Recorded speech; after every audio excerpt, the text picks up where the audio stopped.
پیارے بچوں، بہت پرانے وقتوں کی بات ہے۔ ابن سبات بغداد کا نامی گرامی چور تھا۔ وہ چوری اور ڈکیتی میں ایسا ماہر تھا کہ ہزاروں چوریاں کرنے کے باوجود قانون کی گرفت میں نہیں آتا تھا۔ آخر کب تک بچتا؟ ایک دن اسے گرفتار کر ہی لیا گیا اور قانون وقت کے مطابق اس کا ایک ہاتھ کاٹ دیا گیا۔ بعد ازاں اسے جیل بھیج دیا گیا۔ بغداد کے لوگ اس کا ذکر ہاتھ کٹا شیطان کے نام سے کرتے تھے۔ وہ قید و مشقت کاٹ رہا تھا۔ 10 سال قید کاٹنے کے بعد ایک دن وہ جیل سے فرار ہو گیا۔ جیل سے باہر آتے ہی اپنی پیشی یعنی چوری کو از سر نو شروع کرنے کا ارادہ کیا۔ ایک ہاتھ کاٹ جانے اور قید و بند کی صعوبتیں اٹھانے کے باوجود اس کے مزاج پر ذرا برابر اثر نہیں ہوا تھا۔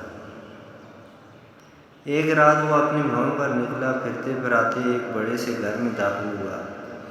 گھر کے احاطے کے چاروں طرف کمرے تھے۔ وہ ایک بڑے کمرے میں گیا اور جہاں کھجوروں کے پتوں کی چٹائی بچھی ہوئی تھی، جائے نماز، ایک تکیہ اور چند ٹوپیاں رکھی ہوئی تھیں، اور دوسری طرف پشمینہ کے چند تھان، شالیں اور کپڑوں کے تھان لاورسی کی حالت میں پڑے تھے۔ بغداد کے چور نے چادر بچھا کر اس کے اوپر تھان رکھے اور ایک گٹھڑی بنائی اور اس کو باندھنے کی کوشش کرنے لگا، لیکن ایک ہاتھ نہ ہونے کی وجہ سے اس سے گرہ نہیں لگ رہی تھی۔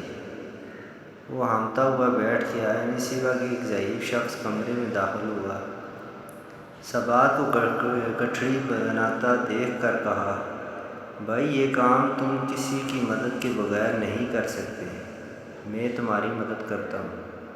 سبات نے اسے اپنا ہاتھ ملا کر کپڑوں کے 2 گٹھڑیاں بنائیں۔ بڑی گٹھڑی ضعیف شخص نے اپنے سر پر رکھ لی اور چھوٹی اور کم وزن گٹھڑی سبات کو دے کر کہا کہ تمہارا ہاتھ نہیں ہے، اس لیے تم کم وزن اٹھاؤ اور جہاں کہو گے میں اسے پہنچا دوں گا۔ سبات اپنے ٹھکانے کی طرف چل پڑا۔ راستے میں ایک جگہ چڑھائی کی وجہ سے ضعیف شخص کو بڑی دقت پیش آئی، ٹھوکر لگی اور گٹھڑی سمیت نیچے گر گیا۔ سبات نے غصے میں گالیاں بکیں اور اس کے کمر پر ایک زوردار لات رسید کی۔ ضعیف شخص یوں تو کھڑا ہوا اور کمزوری کی وجہ سے گرنے کی معافی مانگنے لگا۔ ابن سبات نے طاقت کے زخم میں دوبارہ بڑی گٹھڑی عمر رسیدہ شخص کے سر پر رکھ کر سفر شروع کیا۔ چلتے چلتے وہ ایک کھنڈر میں جا پہنچے جو بغداد کے چوروں کی پناہ گاہ تھی۔ پھر ابن سبات نے بزرگ سے کہا کہ دیکھو، پہلے یہ چوری کرنے میں پہنچا تھا اور تم بعد میں آئے تھے، لہذا یہ تمام چوری کا مال میرا ہوا اور تمہیں مجھے جیسا سردار پورے بغداد میں نہیں مل سکتا، لہذا آج سے تم میرے شاگرد ہو۔ بزرگ شاہ نے ادب و احترام سے عرض کیا کہ بھائی، یہ تمام مال تمہیں مبارک ہو۔ افسوس میں تمہاری کوئی خدمت نہیں کر سکا، بلکہ اپنی کمزوری کی وجہ سے تمہارے لیے پریشانی کا باعث بنا، جس کے لیے معافی مانگتا ہوں اور رخصتی کی اجازت چاہتا ہوں۔ خدا حافظ کہہ کر وہ شہر کی جانب چل پڑا۔ دوسری طرف ابن سبات کے دل و دماغ اور ضمیر کو اپنے ساتھی کے حسن سلوک نے جھنجھوڑ کر رکھ دیا تھا اور ضمیر کی خلش نے اسے بے چین کر دیا تھا۔ صبح ہوتے ہی بغداد کا چور اسی رات کے ساتھی اجنبی چور کی تلاش میں نکلا تاکہ اپنے گزشتہ رات کے سلوک کی معافی مانگ سکے۔ یہی سوچتا ہوا وہ رات والی عمارت کے باہر جا پہنچا جہاں رات کو اس نے چوری کی تھی، مگر وہاں چوری کے بعد کوئی افراتفری نظر نہ آئی، بلکہ لوگ جوگ در جوگ اس گھر میں احترام سے جاتے نظر آئے۔ بغداد کے چور نے ایک شخص سے پوچھا کہ یہ کس کا مکان ہے؟ اس نے کہا کہ لگتا ہے تم بغداد میں نئے ہو۔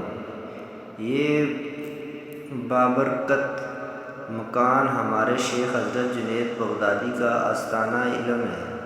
ابن سبات نے نام تو سن رکھا تھا، مگر دیدار کی سعادت سے اب تک محروم تھا۔ سوچا کہ آج اتفاقاً اس نیک و بزرگ ہستی کا دیدار ہی کر لوں۔ اندر جا کر کمرے میں جھانکا تو دیکھا وہی رات والا عمر رسیدہ ساتھی مسلح پر بیٹھا درس دے رہا تھا اور بادب لوگوں سے کمرہ بھرا پڑا تھا۔ اتنے میں اذان ہوئی، سب نماز کے لیے مسجد جانے لگے۔ بغداد کا مشہور اور ظالم چور ابن سبات بے ساختہ روتے ہوئے آپ کے قدموں میں گر پڑا اور گزشتہ رات کی بد اخلاقی پر معافی کا طلبگار ہوا۔ شیخ جنید بغدادی نے اسے زمین سے اٹھا کر اپنے گلے سے لگایا اور مسکراتے ہوئے فرمایا، در توبہ ابھی بھی کھلا ہے۔ ابن سبات کی دنیا ایک لمحے میں بدل چکی تھی۔ وہ شیخ کے حلقے اور واردات میں داخل ہو گیا اور وہ ہاتھ کٹا شیطان صابو بغداد کا شاطر چور شیخ جنید بغدادی کے زیر سایہ عبادت و ریاضت میں وہ نام لیا کہ اب اسے بغداد کے لوگ بغداد کے چوروں کے بجائے شیخ احمد ابن سبات کے نام سے نہایت ہی عزت و احترام سے جانتے تھے۔ اسی ابن سبات کو ایک مرد خدا جنید بغدادی کے حسن اخلاق و کردار نے چند لمحوں میں بھی خاصان خدا کی صف میں داخل کر دیا اور بعد کے چوروں کو چند لمحوں میں سیدھی راہ پر لانے کی کرامات کا چرچا زبان و زد عام ہو گیا۔ جزاکم اللہ خیر۔ اللہ پاک ہمیں بھی جو ہے نا نیکی کرنے کی توفیق عطا فرمائے اور اس نیکی کو دوسروں تک پہنچانے کی عمل کرنے کی بھی توفیق عطا فرمائے۔ جزاکم اللہ خیر۔